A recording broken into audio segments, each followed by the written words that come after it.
자, 이제 사람의 유전에서 돌연변이 얘기 좀 해보자.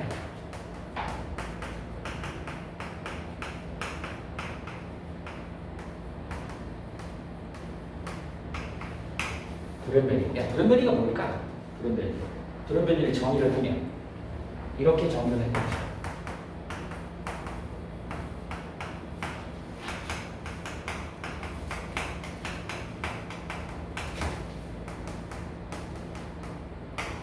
부모한테 없던 유전용질이 돌연 갑자기 자식 대에서 출현을 하는 거죠. 그래서 얘가 어떻게 된다? 유전되는 현상이야. 이걸 우리는 돌연변이라고 얘기한다. 근데 이제 이 돌연변이가 사실은 환경에 적응 능력이 그렇게 썩 좋지는 못해요. 근데 돌연변이가 유전자를 변화시켜가지고 이렇게 뭐라 그래야 되니? 이렇게 자손 후대에 이렇게 이제 바뀌어가는 과정, 유전자가 바뀌어가는 과정 중에 돌연변이가 있어. 진화해야 되는 과정에 돌연변이 설이라는 게 있어요. 이게 우연한 기회에 이렇게 되는 거예요. 뭐 예를 들어서 말 될지는 모르겠지만 이런 거죠. 옛날에 영화 보면 워터월드라는 영화가 있어. 좀 오래된 영화인데 그 영화에 이제 그 구조는 어떻게 돼 있냐면 지구가 온난화가 너무 심해져서 지금 한 30년도 넘은 영화인데 이런 걸 예측을 하는 거지. 지금 기후가 많이 변했잖아요. 올여름에 이렇게 더운 현상도 지금 근래 보기 드문 현상들이고 비도 많이 내리고 막 그런 것들이 갑자기 우리나라가 막 올해도 비가 갑자기 막 국지적으로 쏟아지고 막 스콜이라고 하면 동남아처럼 그렇게 됐잖아요. 이게 전부 기후 이변이다 이렇게 얘기를 하는 사람들이 많아요. 그게 이제 전부 다 온난화 때문에 그렇다. 그러다 보니까 지금 북극이나 남극에 있는 비가 높더라. 해수면이 상승하더라. 그러다 보니까 자꾸 육지 면적이 줄어들죠. 그런데 우리가 유전적으로 진화적으로 봤을 때 어류가 우리의 조상이라며. 그죠? 겨눈이 가끔 겨드랑이가 간지러우지. 조금 긁다 보면 거기에 막 이상한 비린내도 나요. 뭐지 도대체? 그래서 조금 있다 보니까 거기에 이상하게 뭐가 나요? 지느러미 같은 게 나. 지느러미를 만졌더니 막 미끄덩거려. 냄새도 막 비린내가 나. 이게 뭐지 도대체? 나 어류인가? 막 이러고 있었어. 근데 막 다리도 막 이렇게 막 비행기 생기는 거야. 그래갖고 반바지를 못 입고 맨날 긴 바지 입고 막 맨날 끈적끈적하고 막 비늘이 생기고 막 그래. 비린내도 나. 그런 상황이었어. 그래갖고 그거 고민해서 혼자 고민하고 그러고 있는 중. 그런데 수영장을 한번 놀러 갔는데 이 비늘이 겨드랑이에 지느러미가 수영하는데 굉장히 더라. 근데 갑자기 볼에 움푹 파이더니 여기 아가미 같은 게 생긴 거야. 물속에서 숨이 쉬어져. 뭐 이런 상황이 벌어진 거지. 완전 돌연변이인 거지. 그리고 애들한테 창피해갖고 얘기도 못하고 그러고 있는데 어느 날 갑자기 해수면이 상승해갖고 정상적인 사람들은 다 죽어버리는 거지. 익사해가지고. 근데 겨눈이 혼자 살아. 그래서 막 헤엄치고 다니는데 어류인간이 된 거죠. 이런 게 돌연변이야. 근데 거기 보니까 다른 여자가 그런 애가 또 있는 거야. 둘이 눈 맞아갖고 결혼하고 똑같은 자식들이 막 나는 거지.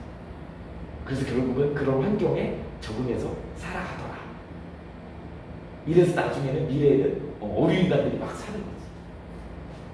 그죠? 얘기도 선생님이 했지만 그럴싸하지 않아. 근데 평소에 그냥 육지도 많이 있고 우리 같은 여기서 만약에 그 상태가 유지됐다 그러면 어류인간은 살아남기가 힘들 거야. 사람들 사이에 숨어 살아야 되고 창피하니까.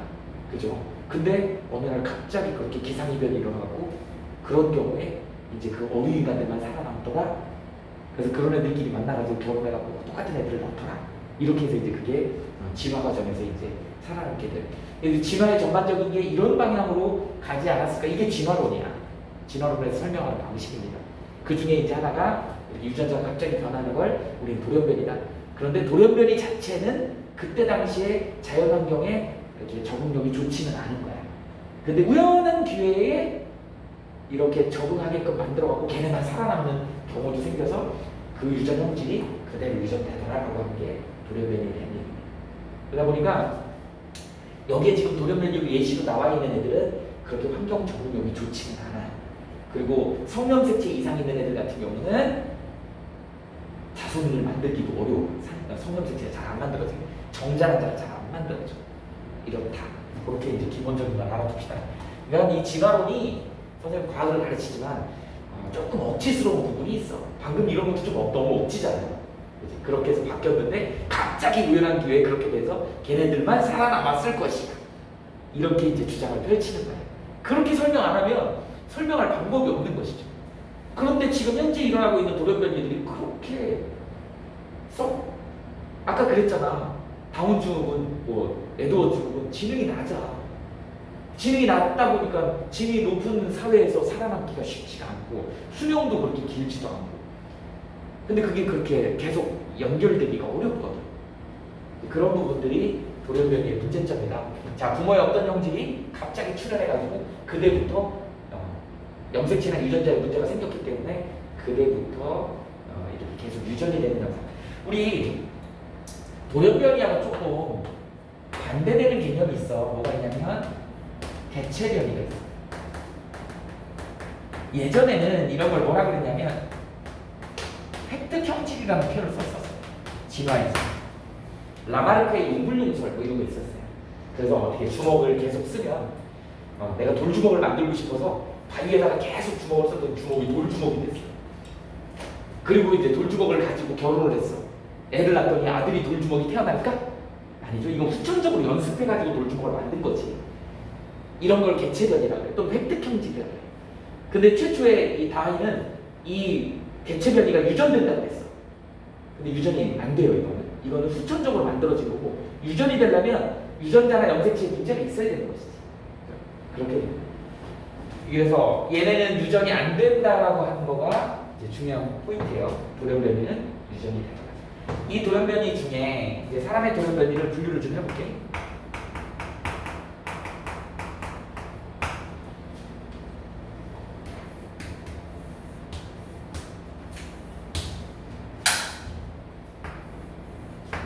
염색체 돌연변이가 있고요. 이렇게 표현할게요. 염색체 이상이라고. 여기는 유전자 이상 돌연변이가 있다. 이게 두 종류가 있어요. 니네 염색체하고 유전자 이제 구별할 수 있잖아. 염색체는 어떤 게 염색체였어? 이렇게 우리 크게 상동 염색체를 이렇게 표현하잖아요. 우리 그동안 많이 했던 21번 염색체를 많이 예를 든다 그러면 이렇게 돼 있다. 그러면 우리 사람한테 약 2만여 개의 유전자가 있대요. 2만여 개의 유전자가 있대. 그럼 평균적으로 46개잖아. 이에는 46개의 염색체를 갖고 있잖아. 그러면 2만 개가 46개의 분포에 있으려면 염색체 하나가 한 500개 정도가 붙어 다니는 거지. 그러니까 염색체 하나랑 유전자가 한 500개가 붙어 있다. 평균적으로 500개 정도 붙어 있다고 생각하면 돼. 염색체 하나에 엄청나게 많은 유전자가 들어 있다고 생각하시면 돼요. 이렇게. 그래서 이 사이사이에 막 들어있는 것. 유전자의 본질이 누군데? DNA가 저 안에 들어있잖아요. DNA 이중나선 구조 안에 염기 서열 순서로 거기에 유전자가 이렇게 유전 정보를 갖고 있다. 그래서 저 염색체 하나당 한 500개의 유전자가 평균적으로 있다고 그냥 생각을 해봅시다. 2만여 개가 46개에 나눠져 있는 거니까. 이렇게 이해하시나요? 그래서 염색체 이상 그러면 이거의 모양이 이상한 거나 숫자가 이상한 거고, 유전자 이상 그러면 우리 눈에 보이지도 않아. 여기에 뭔가 이상이 있는 거야. 내부에 문제가 있는 거야. 그러다 보니까 염색체 이상은 우리가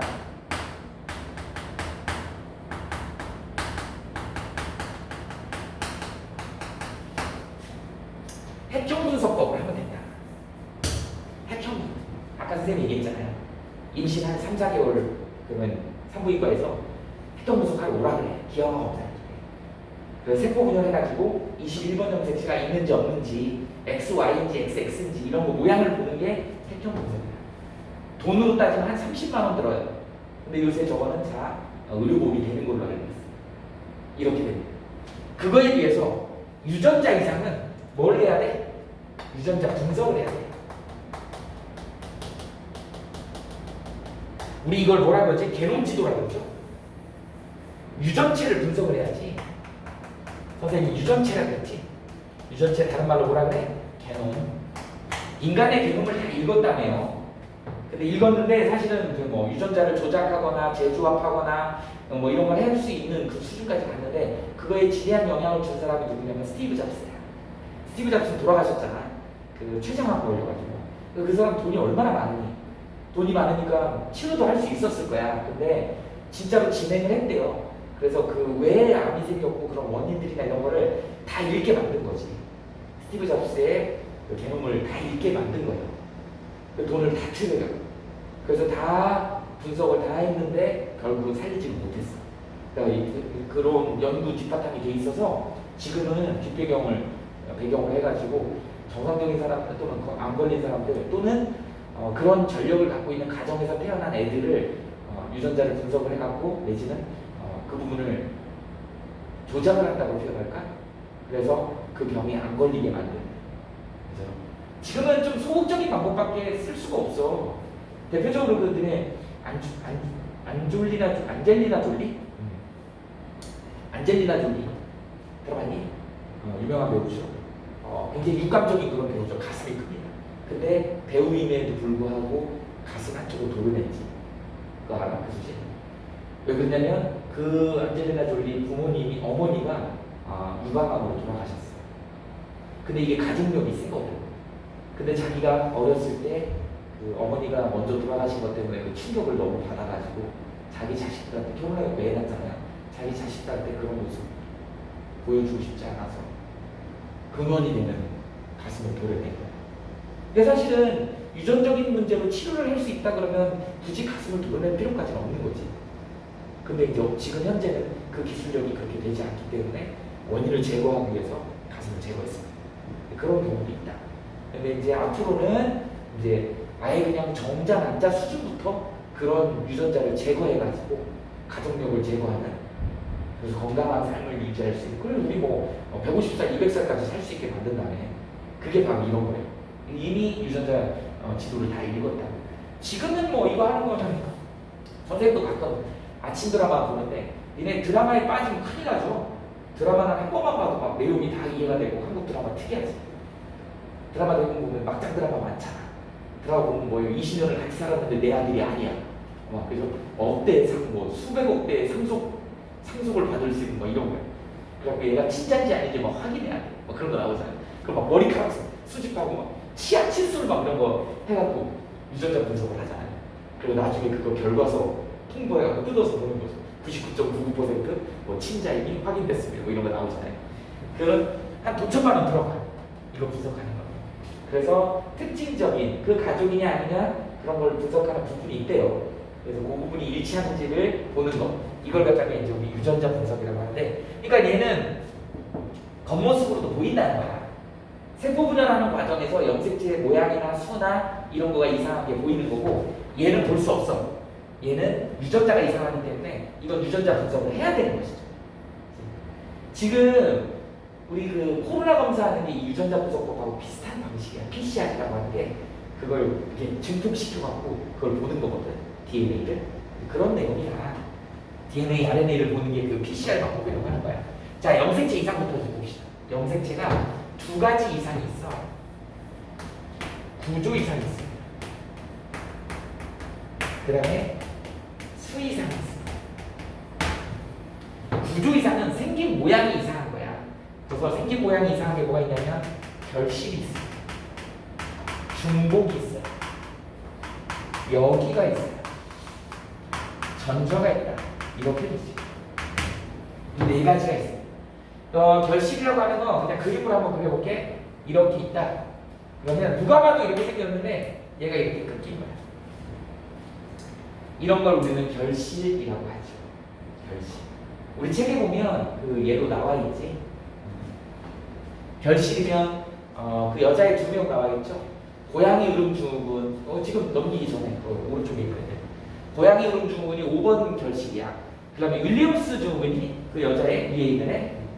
선생님도 윌리엄스 증후군인 것 같아요. 화가 안 나. 그래서 화낼 줄을 몰라요.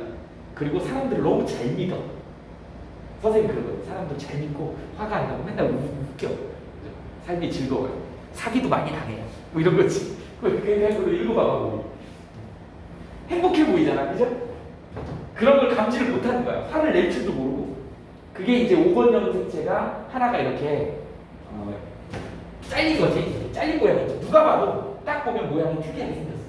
이걸 결식이다. 잘려나간다, 결식. 그 다음에 이제 중복은 어떤 게 있냐면, 뭐 예를 들어서 여기가 1, 2, 3, 4, 5 정상적으로 이렇게 있어야 되는데 여기가 4, 4, 5 이렇게 있는 거야.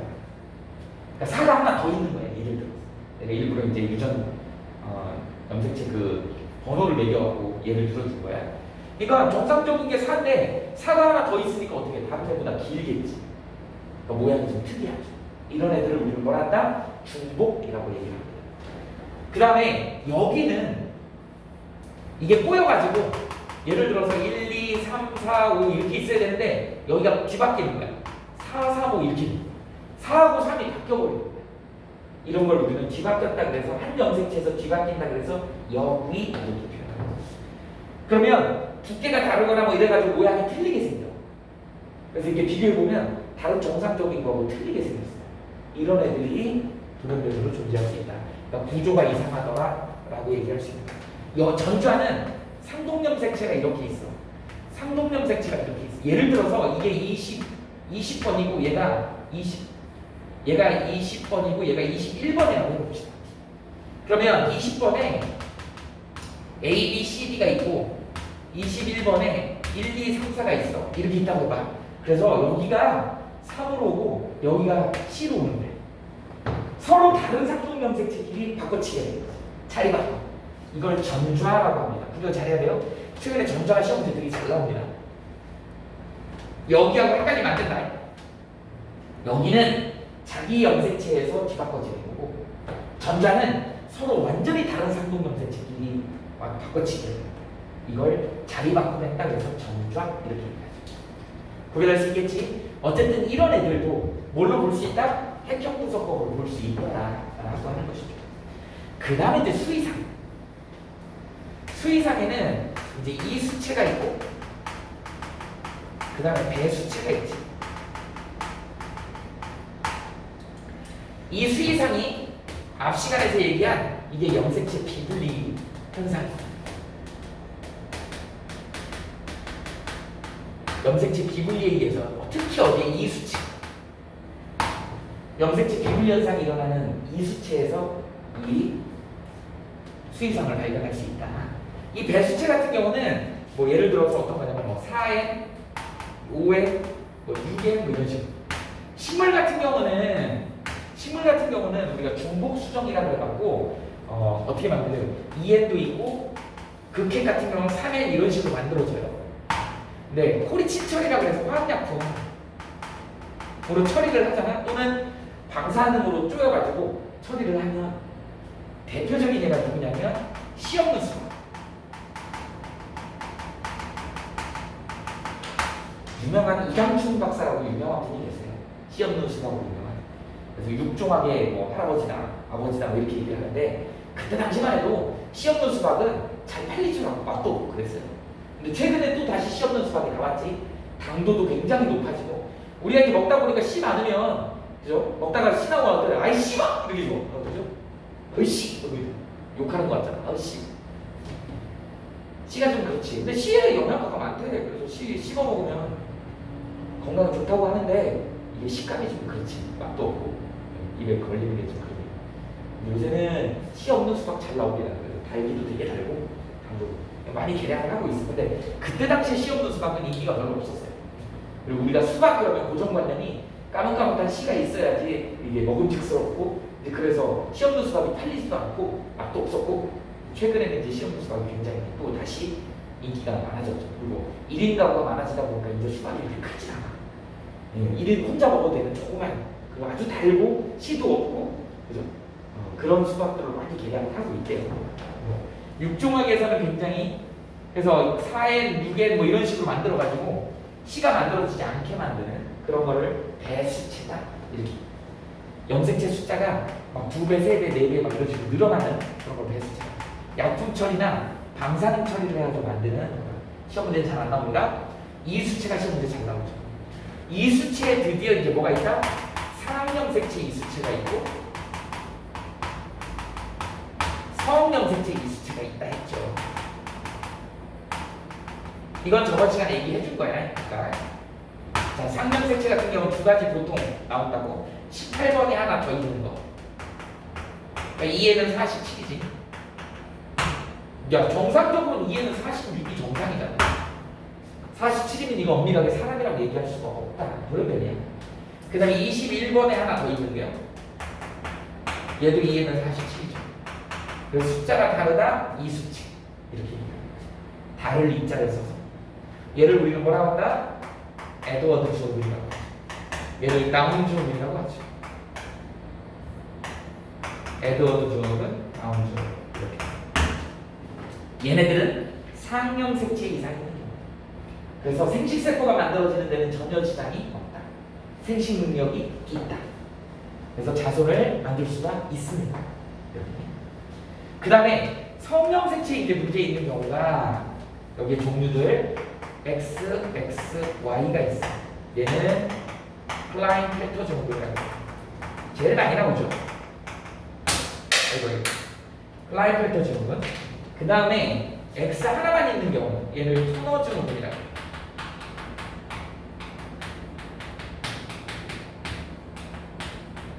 그 다음에 X, Y, Y 초남성 증후군. 그 다음에 XXX 초여성 증후군이라고 해요. 그래서 이거 설명하려고 이제 비분리가 나온 거였어. 그러니까 어떤 경우가 만들어지는 거냐면, 자, 여자 쪽에서 남자가 비분리돼서 이렇게 와가지고 정상 정자랑 결합하는 경우도 클라인펠터가 만들어지고요. 또는 남자 쪽에서 XY가 비분리되고 정상 X가 오는 경우도 있고요. 이렇게 됩니다. 여러 가지 경우가 수가 있을 수 있어. 이거는 남자한테 오는 거 있고 여자한테 비정. 그러니까 남자한테 X 정상이 오고 여자한테는 비분리되는 거 올 수도 있는 것이고, 여자한테 정상적으로 온 거고 남자한테는 성형색채가 아무것도 안 오는 애가 오는 경우도 있어. 이렇게 되면 터너줍니다. 이 경우는 완전히 얘는 남자한테 와야 되지, 이거 여자한테 오는 경우 이렇게도 올 수 있고요. 여러 가지 경우에서도 있을 수 있죠. 이게 남자한테 오고 이게 여자한테 올 수도 있고, 이게 여자한테 오고 이게 남자한테 올 수도 있는 것이지. 여러 가지 경우의 수가 있을 수 있다. 근데 얘 경우도 똑같이 얘는 47이 돼야 되고, 얘는 하나가 부족하니까 얘는 45, 얘는 47, 얘는 47. 얘네들은 전부 상형색채는 문제가 없는 거예요. 성형색채에만 문제가 있기 때문에 정자란자가 만들어지는데 문제가 생겨요. 그래서 얘네들은 실제로 생존을 하고 유전되는데 좀 문제가 생기는 거예요. 왜? 자손을 낳기가 쉽지가 않아요. 그래서 자손을 낳는데 문제가 생기는 그런 돌연변입니다. 그러다 보니까 선생님이 얘기했잖아요. 이런 애들이 전부 다 환경에 적응 능력이 그렇게 좋지 못해. 돌연변이가. 근데 이게 이렇게 해서 유전이 됐다, 진화가 됐다 이런 얘기를 하기가 조금 애매한 거죠. 근데 그렇게밖에 설명이 안 되는 거야, 진화론. 그래서 진화론 중에 종합설 보면 돌연변이설이 중간에 이렇게 들어가 있는 거야. 근데 그걸 굳이 억지로 설명하려고 하다 보니까 아까 그런 어린이인간을 설명할 수밖에 없는 거였어. 갑자기 자연환경이 변해갖고 거기서 갑자기 의도치 않게 살아남았다. 그래서 걔네들이 번식해가지고 여기까지 왔다. 이제 이렇게밖에 얘기해야 돼. 우리도 돌연변이하는 과정에서 갑자기 이렇게 하고 여기까지 온 거라고 이렇게 보는 거죠.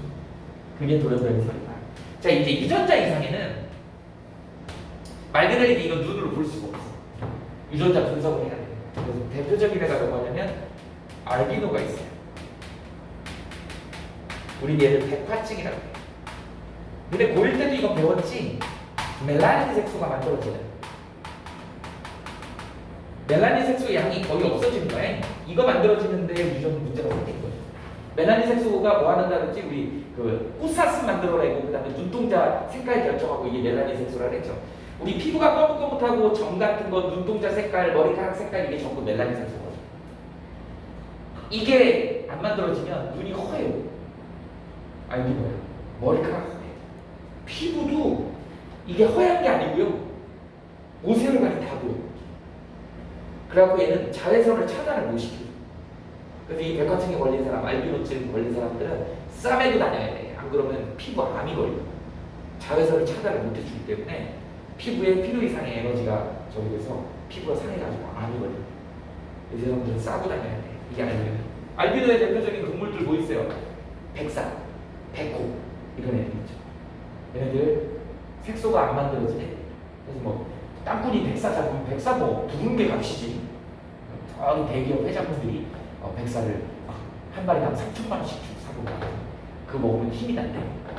오래 살 수 있대. 뭐 이런 얘기 하는데 영험한 동물이라고 얘기를 하는데 결국은 돌연변이에요. 백호, 백사 이런 것들 다 돌연변이에요. 어떤 학생이 질문하더라고요. 선생님, 제가 알비노를 봤는데 무슨 알비노를 봤는데 바퀴벌레예요. 바퀴벌레가 흰색이 있던데요. 있어요. 바퀴벌레 흰색이 있습니다. 그 집안은 엄청 지저분한 집안인가 봐요. 바퀴벌레가 많은 집안인가 봐요. 바퀴벌레가 어느 정도 많잖아? 그러면 얘네들이 탈피를 한다. 그 탈피가 2, 3일 동안은 투명하고 하얀색. 알비노가 아니에요. 탈피하는 과정에서 껍데기를 벗기다면 되게 투명해져. 그게 돌아다니는 거야. 걔는 알비노가 아니다. 그러다가 색깔이 침착이 돼서 색깔이 이제 나타나게 되는 거야.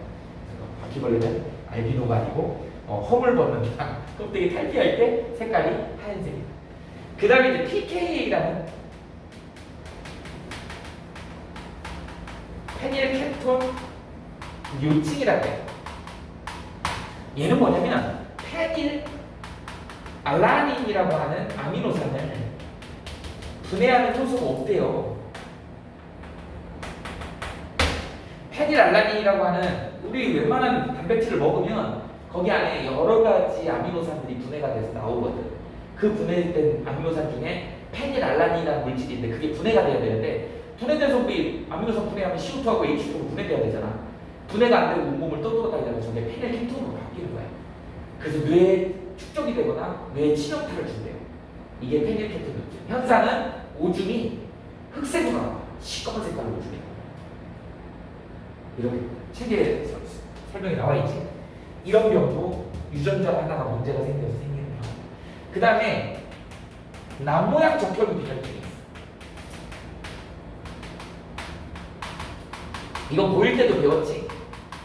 적혈구가 이렇게 오동통하게 이렇게 예쁘장하게 생겨야 되는데 중간에 염기 서열이 하나가 바뀌고 염기 하나 바뀌는 바람에 아데닌인가 뭔가로 하나 바뀌어서 얘가 이렇게 남모양으로 꺾여버립니다. 그러니까 산소 운반을 못해서 악성 빈혈입니다. 이게 바로 남모양 적혈구 빈혈증입니다.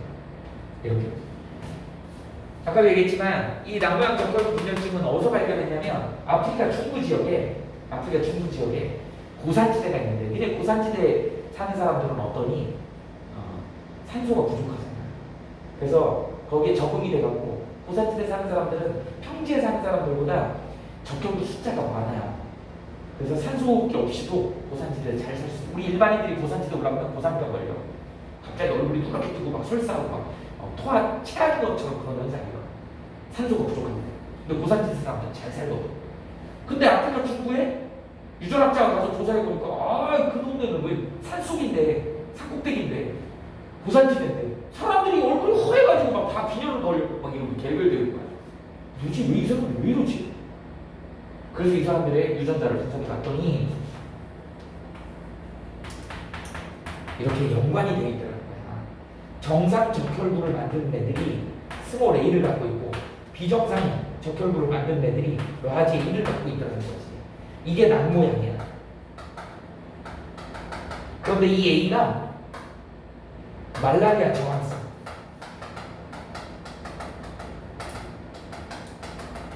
이렇게 지그재그로 갖고 있다는 거야. 정상 적혈구를 만드는 애들은 말라리아 저항성이 없더라는 거야. 열성. 이 동네에 말라리아가 오기 때문에 말라리아가 창궐해버린 거지. 얘네를 가진 애들은 살아남았겠지. 얘는 다 죽은 거야. 그러니까 살아남은 애들은 다 남모양인 거지. 그러니까 고산지대임에도 불구하고 말라리아에 걸려갖고 죽은 애들은 다 정상 적혈구를 만들 수 있는 애들인데 살아남은 애들은 비정상 적혈구를 만들어야 돼. 이게 어쩔 수 없이 살아남은 거지. 그러니까 여기에 이제 빈도수가 남모양을 가진 애들이 많더라고 하는 게 나중에 밝혀진 거죠. 그래서 그 동네는 산꼭대기에 빈혈 환자들이 엄청 많은 그런 상황이 벌어진 거죠. 말라리아 창궐했을 때 다 죽어버리고 이런 것들이 대표적인 유전자 분석법, 유전자 이상입니다. 또 뭐 있냐면 뭐 헌팅턴 무독병 뭐 이런 것도 있어요. 이게 이제 근육 같은 게 퇴행성 질환인데 이거 뭐 우리 책에 보면 뭐 40살 넘어서 나타나는 질환이래요. 유전자에 문제가 생겨서 몸이 막 떨리는 거야.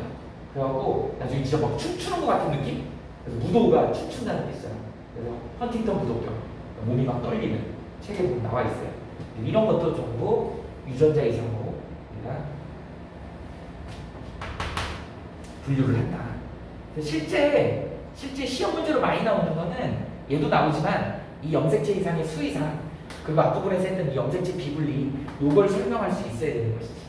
그리고 이제 이게 유전에서 가계도하고 같이 적용돼서 나온다.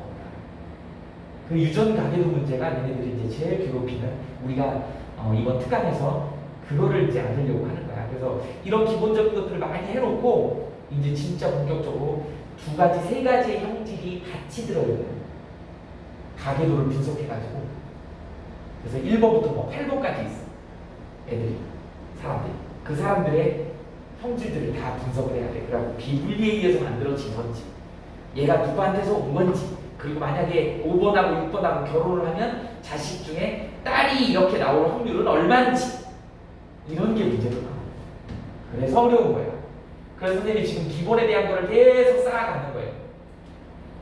이런 기본들을 다 알아갖고 가계도 분석법에서 이게 한꺼번에 다 발현이 돼 나와야 돼. 니네가 그래서 어려운 거예요.